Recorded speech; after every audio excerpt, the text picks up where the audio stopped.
నారమా ఆనపకాయ కూర వండుతున్నాం.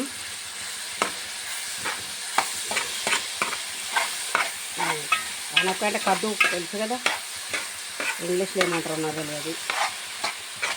దీన్ని మనకు ఒంటికి మంచిదని అంటారు. అప్పుడు ఎక్కువ మట్టుకు ఇవే ఉంటుండే, చెట్లలో పెరుగుతుండే, ఏమైనా తెచ్చుకుంటుండే, వండుకుంటుండే. అప్పటిదప్పుడు తెంపుకొని అప్పుడప్పుడు ఫ్రెష్గా దొరికేది. అంటే ఇవి మన ఇళ్ళలోనే పెరుగుతుండే ఎక్కువ మటుకు. ఇక తర్వాత కద్దుక కీరు అలవాటైంది, దీంతో ఇది చేస్తున్నారు. ఎన్నో చేసుకోవచ్చు వంటలు, పచ్చళ్ళలో వేసుకుంటారు. పసుపు,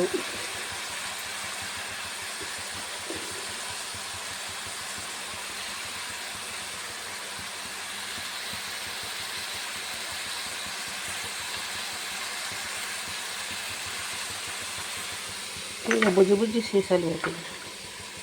ధనియా పౌడర్, జీరా పౌడర్,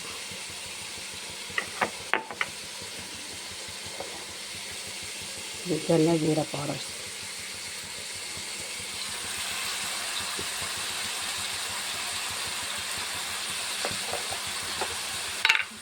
అందరేమో అలవాటైన వాళ్ళం కాబట్టి కొంచెం ఈజీ చేసేసుకుంటాం. ఎప్పుడేమో కొలతలు చెంచాలు పెట్టుకుంటారు కదా, చేతికి అందాజు చేసుకోవడం అలవాటు. మంచిగా ఉమ్మింటేనే కూర దగ్గరికి అయితే మంచి కమ్మ వస్తుంది. ఇక కొంచెం ఉప్పు,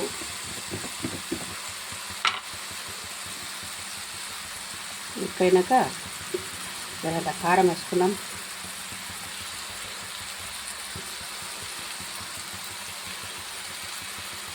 కారము పట్టించిన కారం, జర కారం కాస్తుంది, అందుకే కొంచెం వేసుకోవాలి. జరుమ ఇల్లిందంటే ఇక కూర కథ అయిపోయినట్టే. కూర కద్దుక కీరు రెడీ. కద్దుక కీరు కాదమ్మో, కద్దు కూర కర్రీ, ఎమ్మి ఎమ్మి కద్దు కర్రీ. ఒంటికి మంచిది అంటారు. దీన్ని జ్యూస్ తాగమంటున్నారు నాసుకుంటలా ఉన్న వాళ్ళకు, వంటలలో మంచిది అంటున్నారు. చాలా మటుకు ఇప్పుడు ఇది బాగా ఉపయోగిస్తున్నారు. పాతకాలంలోనైతే ఇదే బెస్ట్ వంట.